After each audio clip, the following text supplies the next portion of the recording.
하나님께서 오늘 우리들에게 주시는 말씀은 우리 신약성경 13면 마태복음 9장 1절에서 8절까지의 말씀입니다. 신약성경 마태복음 9장 1절에서 8절까지의 말씀을 제가 봉독합니다. 하나님의 말씀을 경청하시기 바랍니다. 예수께서 배에 오르사 건너가 본 동네에 이르시니 침상에 누운 중풍병자를 사람들이 데리고 오거늘 예수께서 그들의 믿음을 보시고 중풍병자에게 이르시되 작은 자야 안심하라 내 죄 사함을 받았느니라. 어떤 서기관들이 속으로 이르되 이 사람이 신성을 모독하도다. 예수께서 그 생각을 아시고 이르시되 너희가 어찌하여 마음에 악한 생각을 하느냐. 죄 사함을 받았느니라 하는 말과 일어나 걸어가라 하는 말 중에 어느 것이 쉽겠느냐. 그러나 인자가 세상에서 죄를 사하는 권능이 있는 줄 너희로 알게 하려 하노라 하시고 중풍병자에게 말씀하시되 일어나 내 침상을 가지고 집으로 가라 하시니 그가 일어나 집으로 돌아가거늘 무리가 보고 두려워하며 이런 권능을 사람에게 주신 하나님께 영광을 돌리니라. 아멘. 우리가 잘 아는 것처럼 창조주이신 하나님과 그 창조주이신 하나님의 손에 지음받은 피조물이 된 인간은 어쩔 수 없이 엄청난 넘지 못할 간격과 거리가 있을 수밖에는 없습니다. 이 하나님과 인간 사이에 정말 그 넘지 못할 이 큰 간격과 이 거리를 좁혀주고 또 연결해 줄 수 있는 것이 세상에 딱 하나밖에는 없어요. 그게 믿음입니다. 그래서 믿음이 소중한 거예요. 믿음 외에는 이 세상의 그 어떤 것도 하나님과 인간 사이의 간격을 이렇게 이어주는 것이 없습니다. 우리가 믿음이라고 그럴 때 일반적으로 세상 사람들이 생각하는 어떤 신념 또 그들이 생각하는 믿음과는 기독교에서 말하는 믿음 또 성경에서 말하는 믿음이 그 내용이 좀 달라요. 성경에서 말하는 믿음이라고 하는 것은 하나님은 창조주시고 또 인간은 하나님의 손에 의해서 지음받은 피조물이라고 하는 그 사실을 깨닫는 데서부터 믿음이 시작이 되는 거예요. 이제 그것을 깨닫게 되면 인간은 스스로 존재하고 스스로 살 수 있는 존재가 아니라 창조주이신 하나님을 의지하고 그분을 신뢰할 수 있을 때만 인간이 존재할 수 있는 것이고 인간이 살 수 있는 것이구나 하는 것을 알게 되는 것이죠. 그래서 성경에서 말하는 믿음이라고 하는 것은 피조물인 인간이 창조주이신 하나님을 의존하고 그분을 신뢰하는 것을 믿음이라고 말합니다. 이런 믿음을 갖게 될 때 하나님과 인간 사이에는 관계가 형성이 돼요. 다시 말하면 믿음으로 인해서 관계가 맺어지는 것입니다. 그 관계가 맺어졌기 때문에 인간은 살아가는데 존재하는데 필요한 모든 것을 하나님께 구할 수 있고 또 하나님은 우리가 필요한 그 모든 것들을 공급해 주시는 하나님이 되시는 것입니다. 그러면 중요한 것은 하나님과 우리 사이를 이렇게 연결시켜 줄 수 있는 관계를 갖게 만들어주는 그 믿음이라고 하는 것을 우리가 어디서 어떻게 얻게 되는 것일까? 그런 믿음이라는 것은 어떻게 생기게 되는 것일까 하는 것입니다. 그 믿음을 얻을 수 있는 방법이 두 가지가 있어요. 하나는 우리 예레미야 29장 13절 말씀을 보면 너희가 온 마음으로 나를 구하면 나를 찾을 것이고 나를 만나리라. 다시 말하면 우리가 전심으로 하나님을 찾고 찾으면 하나님이 우리를 만나 주시겠다는 거죠.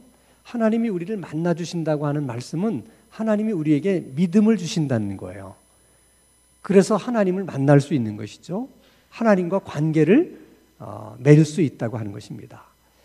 이렇게 우리가 정말 그 믿음을 갖고 싶어서 하나님과 우리가 관계를 갖고 싶어서 사모하는 마음으로 하나님을 찾고 또 찾게 되면 하나님이 우리들에게 그런 믿음을 주신다는 거예요.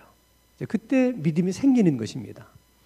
또 하나의 방법이 있는데 요한계시록 3장 20절 말씀을 보면 볼지어다 내가 문 밖에 서서 두드리노니 누구든지 내 음성을 듣고 문을 열면 내가 그에게로 들어가 그와 더불어 먹고 그는 나와 더불어 먹으리라.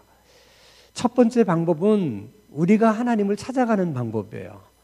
우리가 사모하고 또 간절히 하나님을 만나기 위해서 또 찾고 그래서 이제 하나님을 만나게 되는 방법인데, 이 두 번째 방법은 하나님이 우리를 찾아와 주시는 거예요. 찾아와 주시는 것은 우리를 만나 주시기 위해서 찾아오시는 것이죠. 그러면 찾아오신 하나님을 우리가 그냥 만나주고 그 찾아오신 하나님을 우리가 영접하기만 하면, 그러면 그때 믿음이 생기는 거예요. 그때 하나님이 우리들에게 믿음을 주시는 것입니다. 그러니까 전자의 경우보다는 이제 후자의 경우가 훨씬 우리가 믿음을 이제 갖는 일이 더 용이하고 수월한 것이죠. 그래서 하나님이 우리를 찾아온다는 것 자체가 얼마나 큰 은혜인지 몰라요. 자, 그러면 하나님이 인간을 찾아오고 우리를 찾아온다면 당연히 우리는 그 하나님을 어떻게 해야 돼요? 영접하고 받아들여야 되잖아요. 근데 문제는 그렇지 않다는 거예요. 아니, 하나님이 우리를 찾아왔는데 아니 어떻게 인간이 그 하나님을 영접하지를 않을까? 우리가 생각해도 이상한데 하나님의 입장에서는 그게 얼마나 이상하겠어요. 하나님이 찾아오셨음에도 불구하고 그 하나님을 반갑게 우리가 영접하고 맞아주기를 못하기 때문에 인간에게 문제가 있는 것이고 인생에게 문제가 있는 거예요. 자, 예를 들어 보면, 자, 우리가 지난 시간에 예수님께서 갈릴리의 거친 풍랑을 뚫고 가다라 지방에 이제 가시죠. 다른 성경에는 거라사 지역이라 그렇게 얘기를 했습니다. 다시 말하면 예수님이 일부러 거라사 지역을 찾아가신 거예요. 그러니까 그 마을 사람들의 입장에서는 예수님이 자기 마을에 찾아오신 것입니다. 이것이 정말 얼마나 큰 은혜겠어요. 그러나 그 마을 사람들은 2,000마리의 돼지가 죽은 일 때문에 마음이 상했고 또 그로 인한 두려움 때문에 예수님을 보고 우리 마을에서 떠나주셨으면 좋겠습니다. 그렇게 요구를 합니다. 이게 여러분 성경을 읽으면서 우리가 아쉬운 그런 대목들이 많이 있는데 정말 그 성경의 내용 중에 가장 아쉬운 대목 중에 하나가 바로 그 부분이에요. 정말 일생일대에 정말 딱 한 번 찾아온 기회인데 그런 기회를 거라사 사람들은 그냥 그 기회를 그냥 버려버린 것이죠. 문제는 여러분 거라사 사람들만 그런 것이 아니라는 거예요. 우리들도 그럴 수 있고 또 돌아보면 많은 경우 우리가 또 그렇게 사는 경우들이 있다는 것입니다. 제가 이제 목회를 하면서 이제 뭐 성도님들하고 만나면 이런저런 살아온 얘기들을 많이 이제 하게 되는데 이제 그 간증 가운데 이런 얘기들을 하는 간증을 많이 들어요. 자기가 젊은 날 사업이 잘 될 때는 하루에 이게 수금에서 들어오는 돈이 얼마나 많은지 그걸 세다가 다 못 세가지고 너무 많아서 아예 세는 걸 포기하고 그냥 긁어서 이렇게 큰 푸대자루에다가 담았다는 거예요. 그냥 상상만 해도 얼마나 돈을 많이 벌었으면 그랬을까 하는 것이 이제 그려지는데, 그런데 자기들의 생각에는 그런 날이 계속 될 줄만 알았다는 거예요. 근데 그렇지 않더라는 거죠. 이게 여러분 세상살이만 그런 게 아니에요. 우리들의 신앙생활을 하면서도 어느 날 정말 우리가 은혜를 받을 때가 있어요. 은혜가 충만해지고 성령이 충만해지면 그렇게 삶이 기쁠 수가 없어요. 뭐 기도하는 일이 전혀 힘들지 않고 막 전도가 하고 싶고 그냥 뭐 하루 세끼 밥을 안 먹어도 그냥 살 수 있을 것만 같은 그런 기쁨과 마음의 평안이 막 넘칩니다. 그때는 정말 그런 은혜의 시간들이 그냥 계속 될 것만 같았지만은 실제로는 그렇지가 않아요. 그래서 우리가 인생살이도 그렇고 또 신앙생활도 그렇고 우리에게 기회로 이렇게 찾아온 일들을 이것이 기회구나 하는 것을 알아차리고 깨닫고 그 기회를 잃어버리지 않도록 잘 붙드는 일이 우리 인생에서 어쩌면 그보다 더 중요한 일은 없을 거예요. 그게 그렇게 중요해요.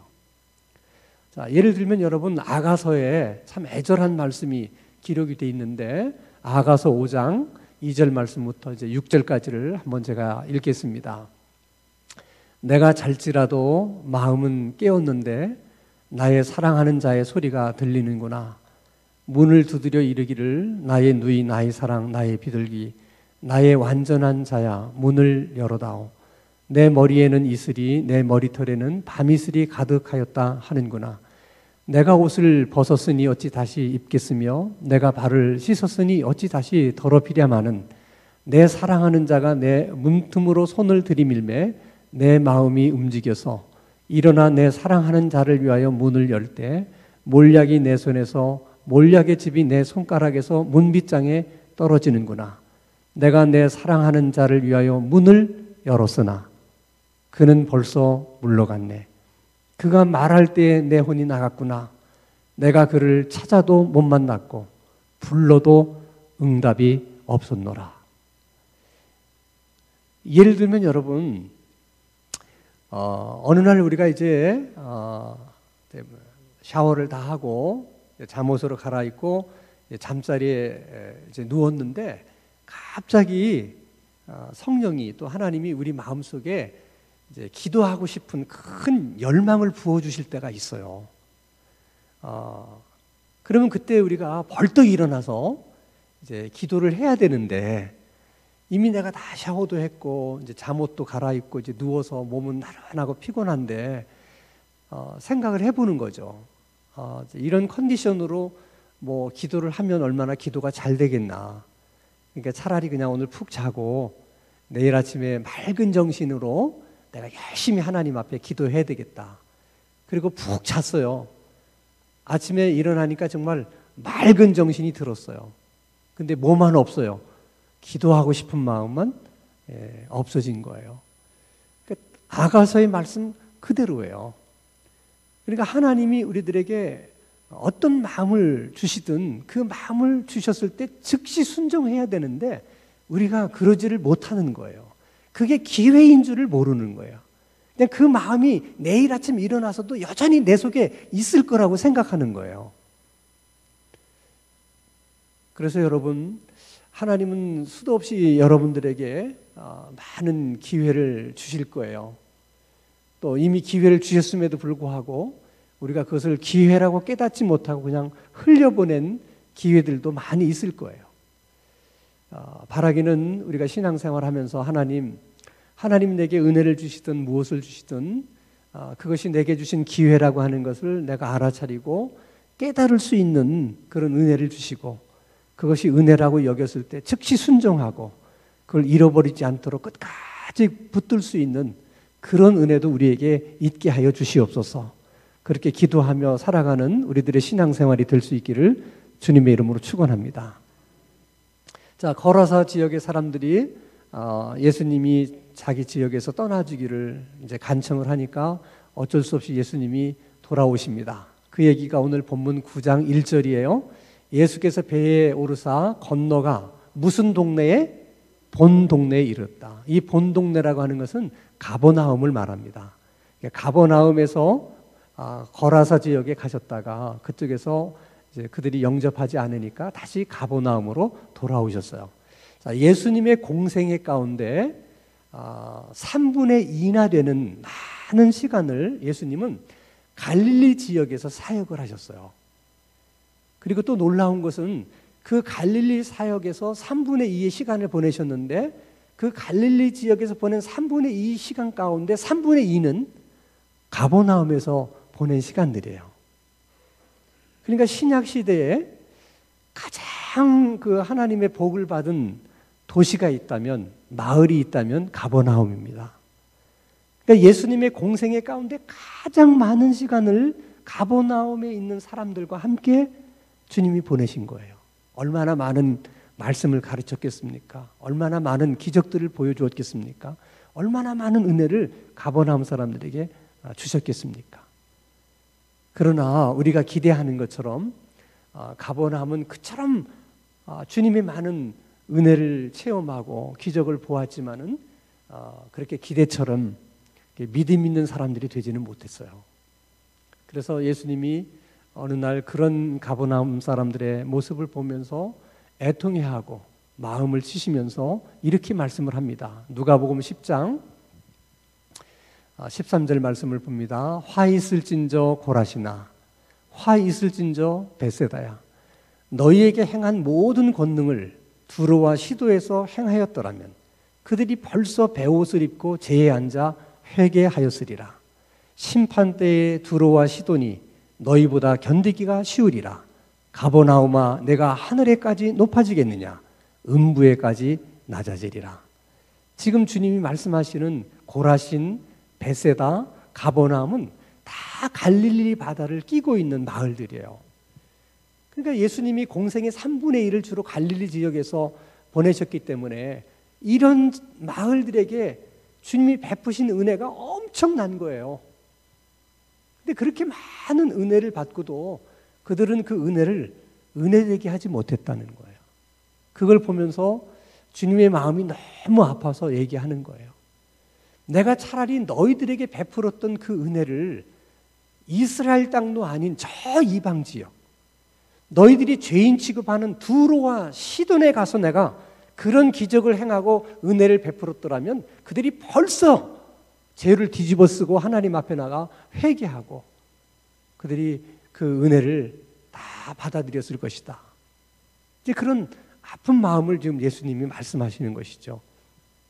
저는 이 말씀을 들을 때마다 이게 꼭 여러분 고라신, 베세다, 가버나움 사람들에게만 하는 말이 아니에요.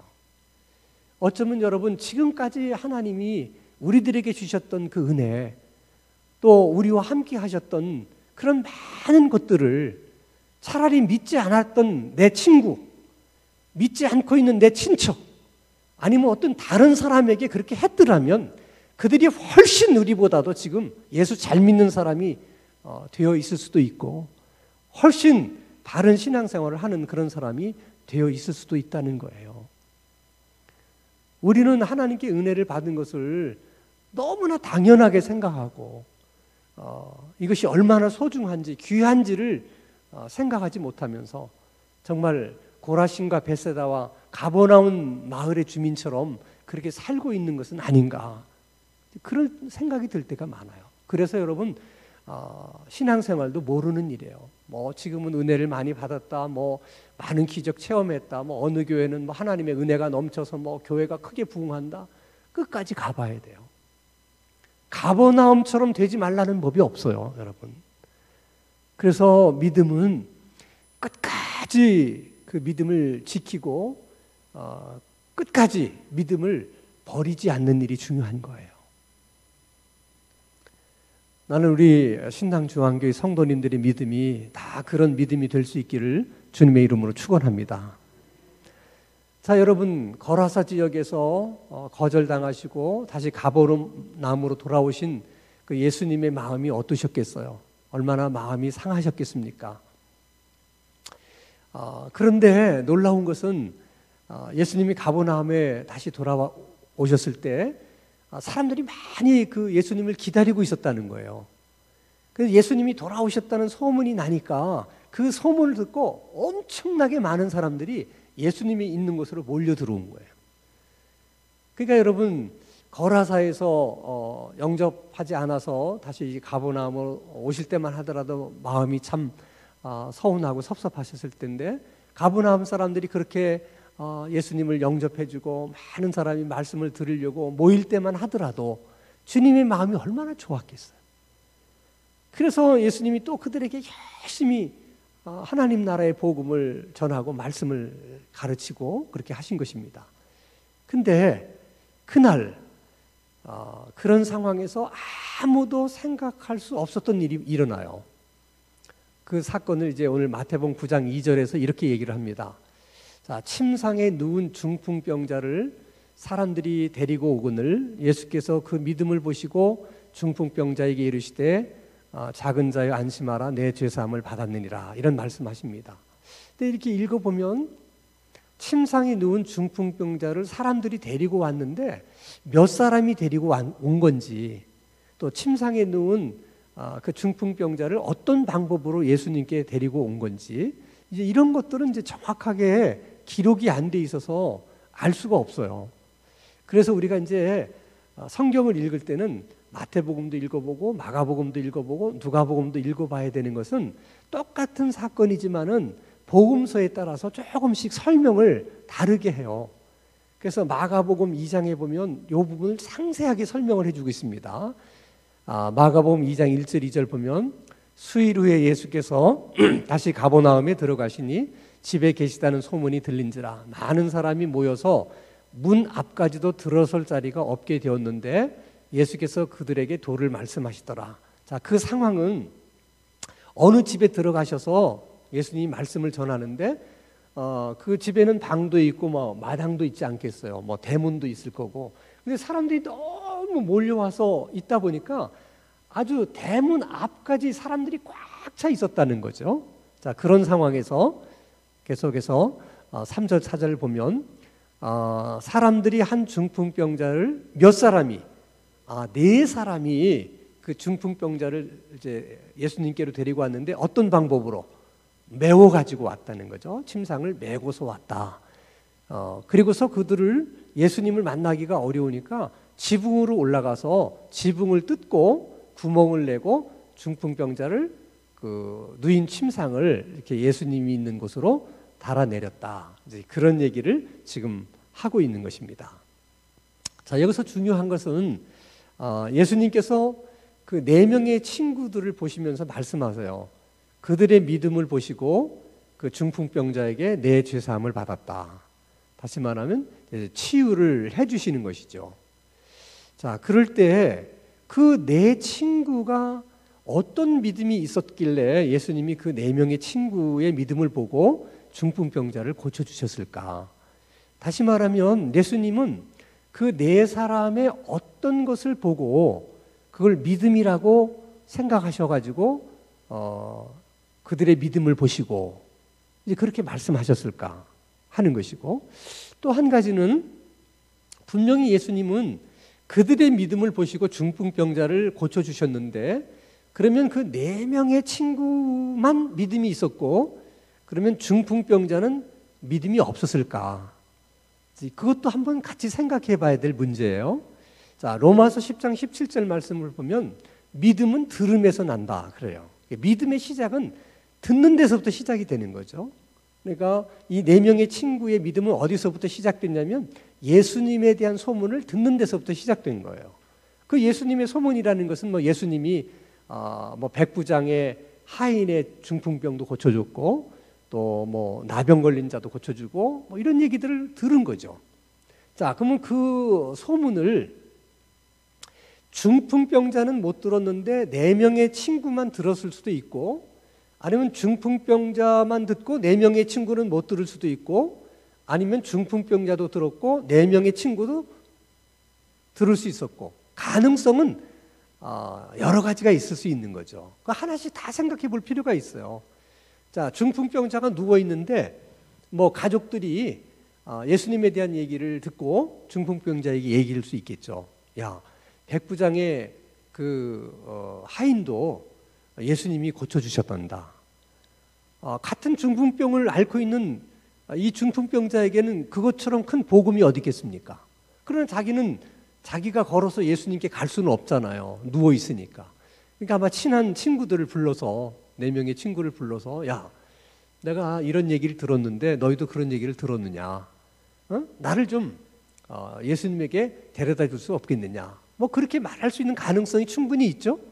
또 한 가지는 이 중풍병자는 집에 누워만 있으니까 밖에 있는 사람들, 밖에서 생활하는 사람에 비해서는 아무래도 소문을 늦게 들을 수밖에 없고 못 들을 수도 있죠. 그래서 이 4명의 친구들이 예수님에 대한 소문을 들었어요. 듣고 보니까 자기 친구가 중풍병에 걸려 있잖아요. 그래서 이제 친구에게 와서 야, 우리들이 얘기를 들어보니까 백부장의 하인도 예수님이 고쳐주셨다는데 너도 뭐 고쳐주시지 않겠냐. 그러니까 우리 한번 예수님께 가보는 것이 어떻겠냐. 그렇게 해서 그 중풍병자를 뭐 권유하고 설득을 해서 이제 데려갈 수도 있고, 아니면 두 사람 다 그 얘기를 듣고 두 사람이 다 이렇게 친구들과 중풍병자가 합의하에 이제 예수님께 올 수도 있어요. 후자가 제일 가능성이 많아요. 왜냐하면 모든 정황을 보면 뭐 그 중풍병자가 안 가겠다는데 친구들이 막 억지로 데리고 온 것 같지는 않아. 왜 그러냐면 그 중풍병자를 억지로 데리고 왔다면 예수님 그 문 앞에까지는 올 수 있지만은 뭐 지붕 위로 올라가서 그를 이렇게 상으를 이렇게 매달아 가지고 예수님 있는 곳으로 그렇게 하는 것은 어렵잖아요. 아니, 하기 싫다는 사람, 안 가겠다고 하는 사람을 그렇게까지는 할 수 없지 않습니까? 그러니까 아마도 이 중풍병자도 동의를 한 것 같아요. 그러니까 4명의 친구만 믿음이 있는 게 아니라 사실은 중풍병자도 믿음이 있었던 것이죠. 자, 근데 문제는 그들이 예수님에게로 왔을 때 문 앞에까지도 사람들이 꽉 차서 밀고 들어갈 수가 없는 거죠. 그때 보통 우리들이 생각할 수 있는 건 뭐예요? 이제 오늘은 안 되겠다. 내일 오자. 그런 거죠, 여러분? 마스크 사러 약국에 갔는데 다 떨어졌어요. 그러니까 어떻게? 토요일 날 오는 수밖에 없구나. 뭐 이러는 것처럼 쉽게 사람들이 생각할 수 있는 것은 다른 방법이 있는 거죠. 내일 그러면 우리가 더 다른 사람들보다 일찍 예수님 있는 데로 오자. 뭐 이런 생각을 할 수가 있고, 또는 4명 중에 한 사람이 대표로 사람들을 비집고 들어가서 예수님 만나서 약속 시간을 잡는 거죠. 뭐 이런 상황으로 왔는데 우리가 들어올 수 없으니까 예수님 언제 우리를 한번 좀 만나주세요. 약속 장소 시간 잡아가지고 그때 이제 만나면 됩니다. 근데 왜 이들은 굳이 지붕 위로 올라갔을까 하는 거예요. 왜? 지붕으로. 예수님께로 갈 수 없기 때문이라고 얘기하는 거죠. 예수님 만나기는 해야 되겠는데 만날 수 없으니까 지붕 위로 올라갔다. 근데 사실 지붕을 뚫는다는 것을 우리식 개념으로 생각하면은 참 이해하기가 어려워요. 근데 이스라엘의 집의 구조는 대부분 사각형 집인데 지붕은 우리식으로 얘기하면 이렇게 슬라브처럼 이렇게 만든 집들이 대부분이에요. 그래서 이제 거기다 곡식을 널어놓고 말리기도 하고 저녁에 선선할 때는 그 지붕에 올라가서 이제 기도도 하고 대부분 그럽니다. 그러나 모든 집이 또 그렇진 않아요. 왜냐하면 그 이스라엘 나라는 굉장히 그 낮에 덥거든요. 그러니까 열기가 한번 이게 달아오르면은 집 안에 들어갈 수가 없어요. 너무 더워가지고. 그래서 그 뜨거운 열기를 뽑아내기 위해서 지붕에 이렇게 구멍을 내는 경우가 있어요. 그러니까 지붕에 쉽게 말하면 우리식으로 생각하면 문을 내는 거죠. 문을. 그래서 더울 때는 그 문을 좀 열어놨다가 또 이제 저녁에는 닫고 그런 집도 있는 거죠. 그러니까 그런 집은 조금 괜찮게 사는 집이라고 이제 생각할 수 있습니다. 아니면 이제 어떤 집들은 그냥 천장을 그냥 이게 석가래를 이렇게 쭉쭉 놓고 그 위에 갈대 같은 것으로 이렇게 겹겹이 쌓여가지고 햇빛을 받아도 이렇게 달궈지지 않도록. 그럼 좀 시원하잖아요. 이제 그런 집도 있어요. 그러니까 지금 이제 지붕을 뚫고 이 침상을 내렸다고 하는 것은 두 가지 가능성이 다 있어요. 이렇게 석가래를 놓고 이제 갈대로 쌓은 그건 뭐 이렇게 해치면 되니까. 그러니까 뭐 그렇게 어려운 일이 아니죠. 또 하나는 이제 지붕 있는 집 같은 경우에는 지붕의 문을 이렇게 열고서 이렇게 이제 내리면 되는 거니까. 근데 뭐 이렇게 여러 가지 전후 문맥으로 봤을 때는 이제 그 지붕에 문이 있는 그런 집에 그 지붕의 문을 열고 그렇게 했던 것 같아요. 어쨌든 여러분 그 일도 만만치 않은 일이에요. 왜냐하면 여러 가지 생각을 해야 되잖아요. 자, 지금 예수님이 많은 사람들을 지금 집안에서 모아놓고 열심히 강의를 하고 있는데 지금 뭐 그런 일을 하면 뭐 어수선해지면서 뭐 이렇게 되면 예수님에게 방해가 될 수 있고, 그럼 또 말씀을 귀담아 듣고 있던 사람들의 입장에서는 또 어떻게 생각하겠어요? 그것도 생각해 봐야 되잖아요. 그 다음에 여러분 침상에 놓은 것을 침상채 밑으로 이렇게 내리려고 그러면 어디선가 줄도 구해와야 되고, 또 여러분 그 4사람이 균형을 맞춰서 잘 이렇게 내려야지. 이게 균형이 안 맞으면은 휘끄닥 뒤집어지는 날이면 중풍병자가 그냥 침상에서 굴러 떨어질 수도 있잖아요. 그러면 그 중풍병자가 어떻게 되겠어요? 자, 이런저런 걸 생각하면 제일 손쉬운 방법은 내일 오는 거라니까. 어? 가장 간단한 방법은 내일 다시 오는 거야, 일찍이. 아니면 예수님하고 약속을 해서 오든지. 근데 왜 그들이 그렇게 무모한 일을 했느냐는 거야. 그 이유는 딱 하나예요. 그들 생각 속에는 온통 무슨 생각만 있냐? 예수님께로 가기만 하면 내 친구는 낫는다. 예수님께로 가면 내 친구가 낫는다. 그러면 뭘 다른 생각할 게 있어요? 어떤 일이 있어도 일단 예수님께 가야 되는 거야. 다른 생각을 할 이유가 없는 거야. 수단 방법을 가리지 않고 예수님께 가야 된다. 그런 절박한 마음이 지붕을 뚫을 생각을 한 거예요. 그러니까 여러분, 그런 절박한 마음이 있을 때 그런 생각도 할 수 있는 거야. 우리들은 다 하나님 앞에 뭐 은혜도 받기를 원하고 뭐 복 받기도 원하고 원하는 건 많아요. 근데 정말 그 은혜를 이 중풍병자의 친구들처럼 그런 어떤 절실함, 그런 절박함이 있냐는 거야. 다 원하지만 그냥 주시면 좋고 뭐 안 주시면 할 수 없고, 그저 우리는 이런 수준에서 구하는 것이지, 정말 어떤 일이 있어도 이거 안 주시면 저는 하나님 살 수가 없습니다. 꼭 주셔야 됩니다. 정말 그런 절박한 마음이 있게 되면 뭔가 길이 열리는 거예요. 그러니까 예수님은 아무도 생각하지 못했던 그런 것을 보면서 그 4명의 친구를 믿음 있다 보신 거예요. 어떻게든 예수님 앞에 가고 싶은 그 절박함 때문에 그렇게 했다는 것을 주님은 아신 거죠. 그게 믿음이라는 거야. 그게 믿음이라는 거예요. 믿음. 여기서 또 우리가 한 가지 생각할 것은, 대개 예수님께서 이제 병든 자를 치료할 때는 멘트를 하세요. 내 소원대로 되라. 내 병이 나았다. 되게 이런 멘트를 하는데, 오늘 이 중풍병자를 치료하시는 데서는 전혀 다른 멘트를 예수님이 하세요. 자, 마태복음 9장 2절 말씀을 봅니다. 자, 마지막 부분입니다. 중풍병자에게 이르시되 작은 자야 안심하라. 내 죄사함을 받았느니라. 이런 멘트입니다. 근데 왜 이 멘트가 필요할까? 아니, 중풍병자에게 그냥 일어나 내 침상을 가지고 걸어가라. 내 중풍병이 나았다. 이런 멘트 같으면 아무런 어려움이 없는데 왜 굳이 이 중풍병자에게는 예수님이 전혀 하지 않았던 멘트를 하시는가? 뭐 여러 가지 생각이 가능해요. 첫째는 이 중풍병자를 예수님이 보실 때 정말 어떤 죄로 인해서 이 중풍병이 왔다.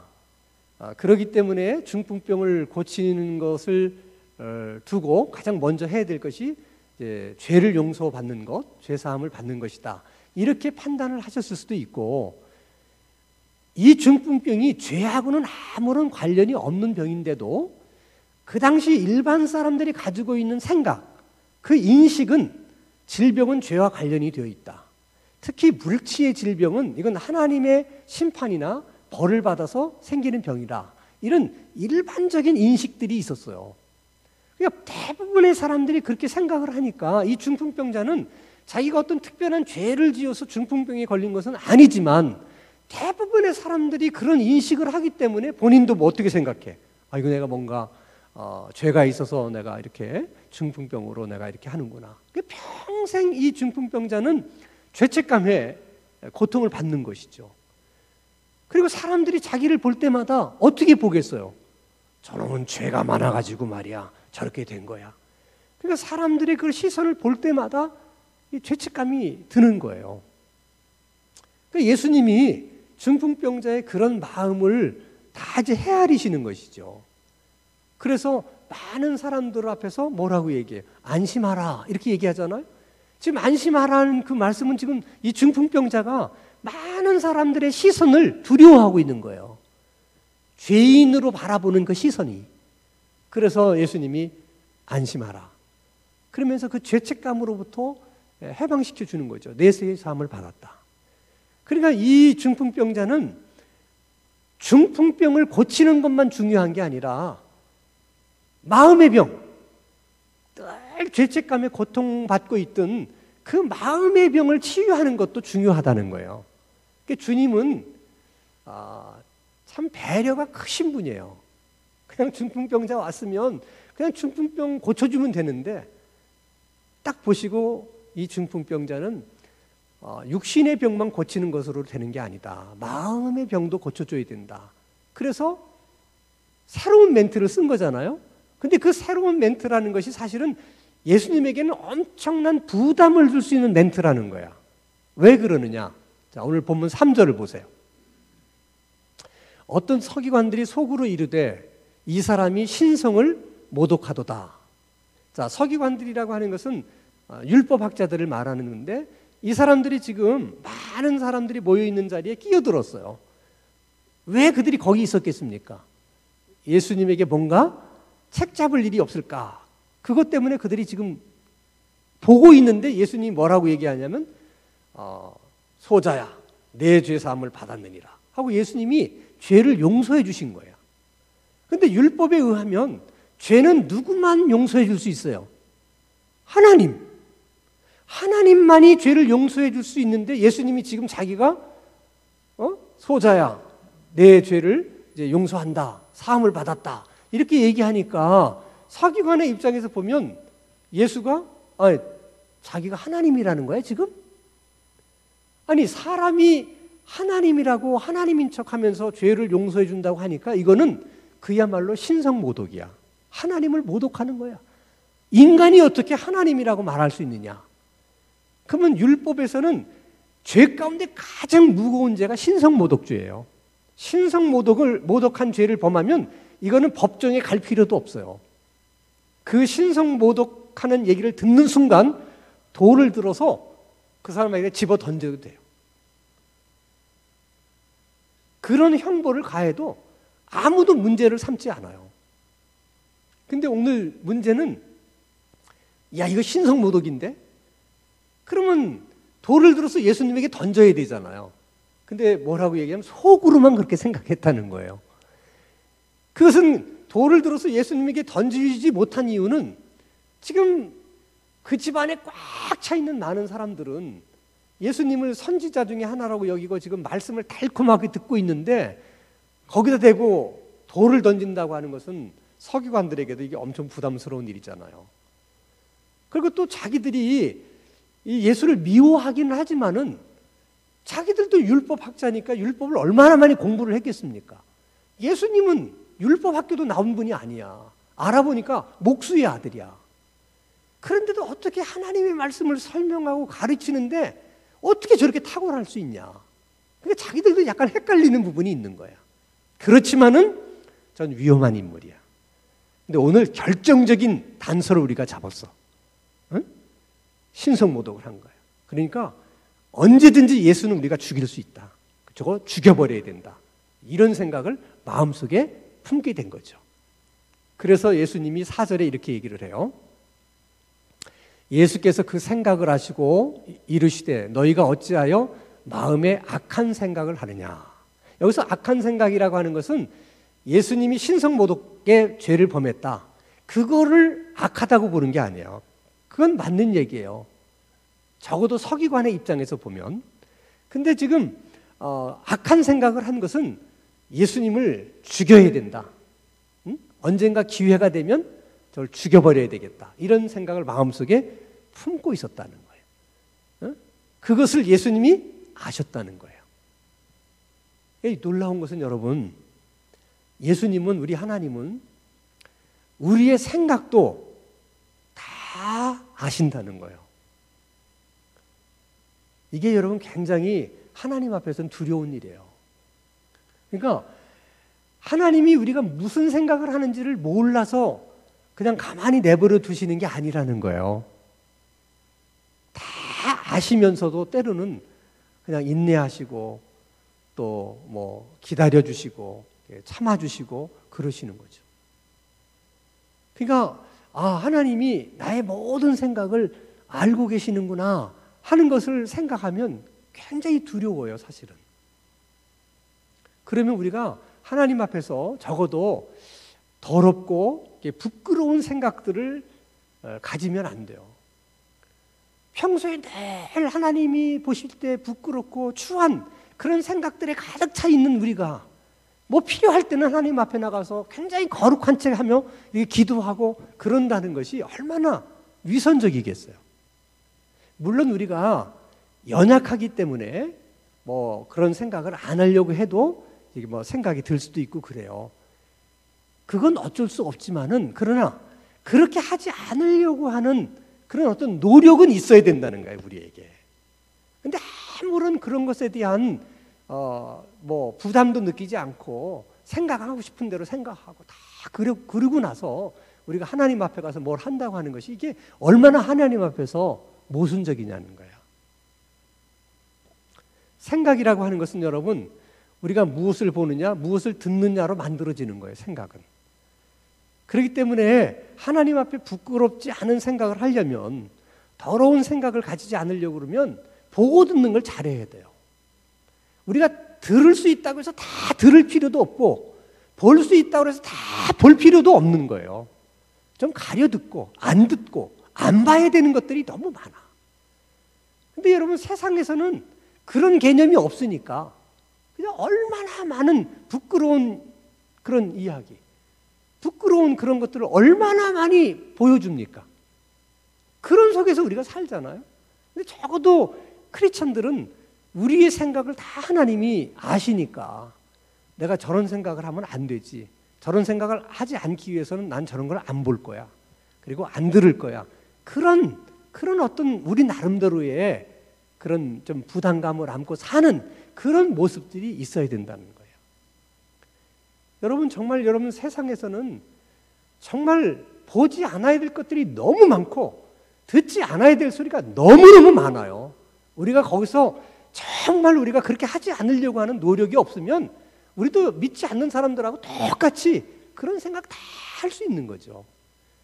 그리고 하나님 앞에 가서 우리가 기도하고 뭐 하나님 앞에 가서 어려울 때 뭘 도와달라고 그러고 그럴 때마다 얼마나 우리가 부끄럽겠어요.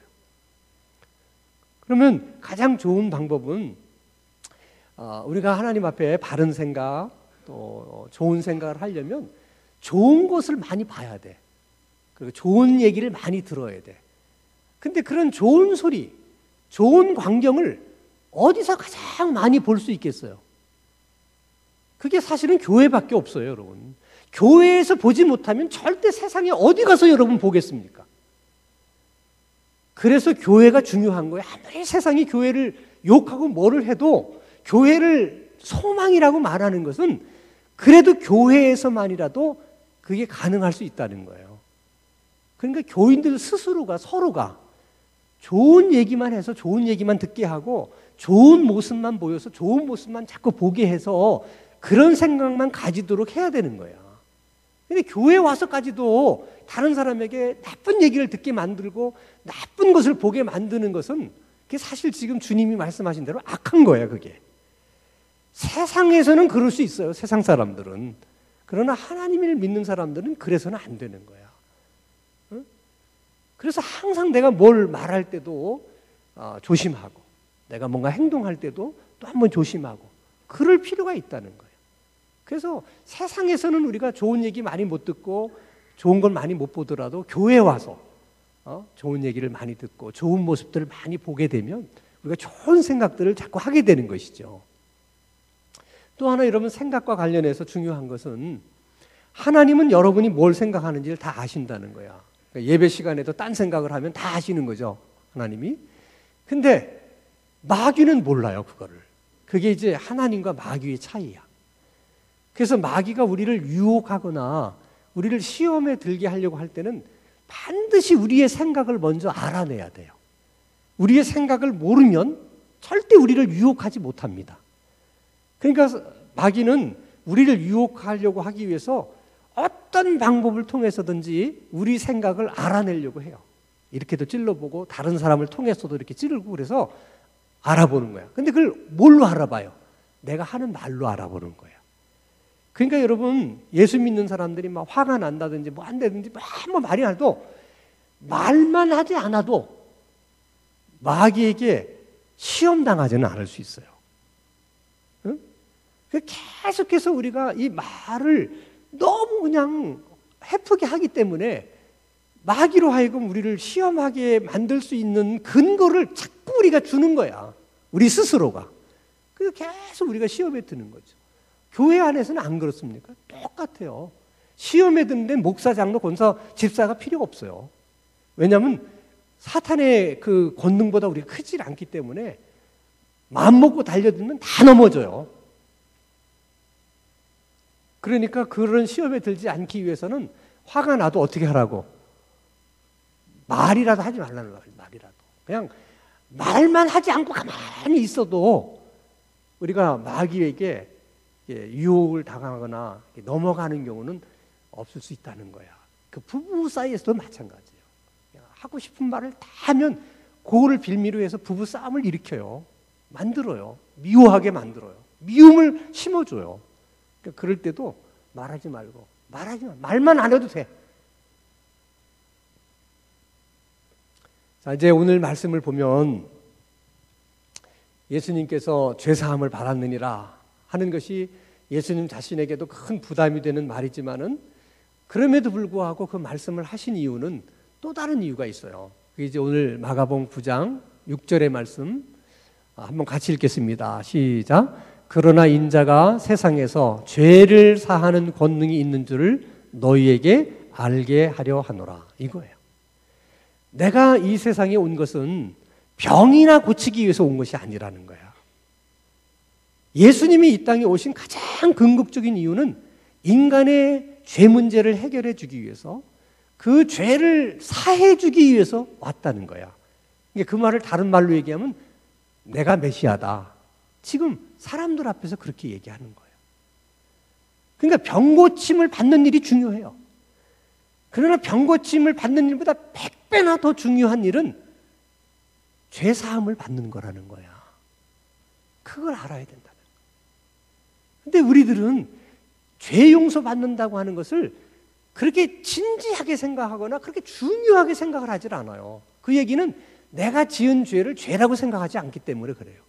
그리고 그 죄를 그게 얼마나 심각한 것인지를 우리가 생각하지 않게서 그래요. 만약에 여러분들에게 죄 용서 받겠습니까? 물질의 복을 받겠습니까? 그럼 여러분 어느 쪽을 선택할 것 같아요? 일단 물질의 복부터 받고 싶잖아요. 여러분 아무리 물질의 복을 많이 받아도 세상에서 성공해도 죄 용서 받지 못하면 그건 아무런 의미가 없는 거예요.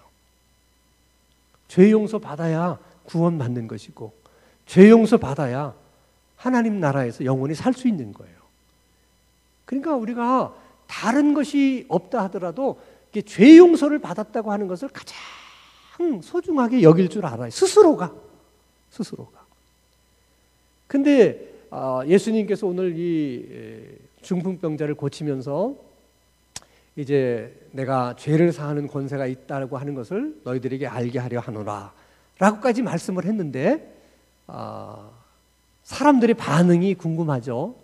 사람들은 예수님의 그런 말씀에 어떤 반응을 보였을까? 8절입니다. 무리가 보고 두려워하며 이런 권능을 사람에게 주신 하나님께 영광을 돌리니라. 영광을 하나님께 돌리는 일은 잘한 거예요. 근데 중요한 것은 하나님이 우리에게 메시아를 주신 것을 감사하며 영광을 돌렸다. 이렇게 얘기가 돼야 되는데 뭐라고 얘기해요? 하나님이 사람에게 이런 권능을 주신 것을 우리가 하나님께 영광을 돌린다. 이렇게 얘기를 하잖아요. 그러니까 여러분 이스라엘 백성들은 평생 메시아를 기다렸던 사람이에요. 그 메시아가 자기들 앞에 서 계세요. 그리고 예수님이 그들에게 예수님의 입으로 내가 메시아다. 내가 죄를 사는 권세가 있다. 그렇게 말을 했음에도 불구하고 그들은 하나님이 사람에게 이런 권능을 주신 것을 하나님께 영광을 돌렸다. 그러니까 여전히 그들은 예수님을 그냥 선지자 중에 하나로 생각하는 거예요. 그러면 그렇게 메시아를 기다렸고 메시아가 자기들 앞에 서서 메시아라고 말을 했음에도 불구하고 믿을 수 없었다면 우리가 예수님을 메시아로 믿을 수 있다는 것은 이건 정말 여러분 정말 기적 같은 은혜가 아니면 있을 수 없는 일이에요. 정말 이거는 뭐라고 설명할 수 없는 하나님의 은혜야. 그런 그들이 몰랐던 그 예수님을 우리는 메시아라고 믿잖아요. 우리의 구세주라고 믿잖아요. 이게 여러분 얼마나 큰 은혜인가. 그래서 우리가 이게 인생을 살아가면서 요즘처럼 이렇게 코로나 뭐 이런 문제로 뭐 뒤숭숭하고 뭐 힘들고 뭐 불안하고 그러더라도 우리는 늘 생각할 것들이 있는 거예요. 우리가 가진 것이 없고 뭘 없어도 본문에 나오는 중풍병자의 친구들처럼 그렇게 믿음의 친구들이 우리에게 있다는 것이 얼마나 감사해요. 아니 내가 어떤 사람에게 그런 믿음의 친구가 되어주고 있다는 것이 이게 얼마나 감사한 거냐. 내가 한 일도 없고 뭐 정말 부족한 것으로 보자면 한없이 부족한 나를 정말 은혜로 아무 조건 없이 우리 죄를 용서해 주셨다는 것이 이게 얼마나 감사한 일이에요. 부족한 우리들을 스스로 주님 찾아와 주셔서 만나 주시고 우리에게 믿음을 주셨다는 것이 또 얼마나 감사한 일이에요. 그냥 주신 그 믿음 하나만 우리가 붙들고 끝까지만 갈 수 있다면 그거 하나만으로도 여러분 인생을 잘 산 거예요. 인생 성공한 거예요. 그래서 우리가 이렇게 힘들고 어려울 때도 하나님이 이런 은혜를 우리에게 주셨구나 하는 것을 생각하고 이게 얼마나 큰 은혜고 소중한 은혜인지를 알아서 정말 다윗처럼 여호와는 나의 목자시니 내게 부족함이 없습니다. 다 다른 사람들은 미래를 염려하고 두려워해도 그 와중에 우리는 그래도 하나님이 우리의 목자가 되시니 내게 부족함이 없습니다. 이런 신앙의 고백을 하면서 살아갈 수 있는 우리들의 신앙생활이 될 수 있기를 주님의 이름으로 축원합니다. 거룩하신 아버지 하나님, 우리에게 믿음이 있는가 스스로 돌아보게 하시고 믿음으로 살고 믿음으로 죽을 수 있는 그런 믿음의 사람들이 될 수 있도록 은혜를 베풀어 주시옵소서. 오늘 우리가 겪고 있는 이 어려움도 우리가 뿌린 대로 거두고 있다는 것임을 깨닫게 하셔서 그 누구도 아무도 원망하지 않게 해주시고 오직 살아계신 하나님만을 두려워할 수 있게 하여 주옵소서. 여호와께서 집을 세우지 아니하시면 세우는 자의 수고가 헛되며 여호와께서 성을 지키지 않으시면 파수꾼이 깨어있음이 헛되도다 하신 그 하나님 말씀 앞에 겸허히 우리의 무릎을 꿇을 수 있게 하여 주시옵소서. 예수님 이름으로 기도하옵나이다. 아멘.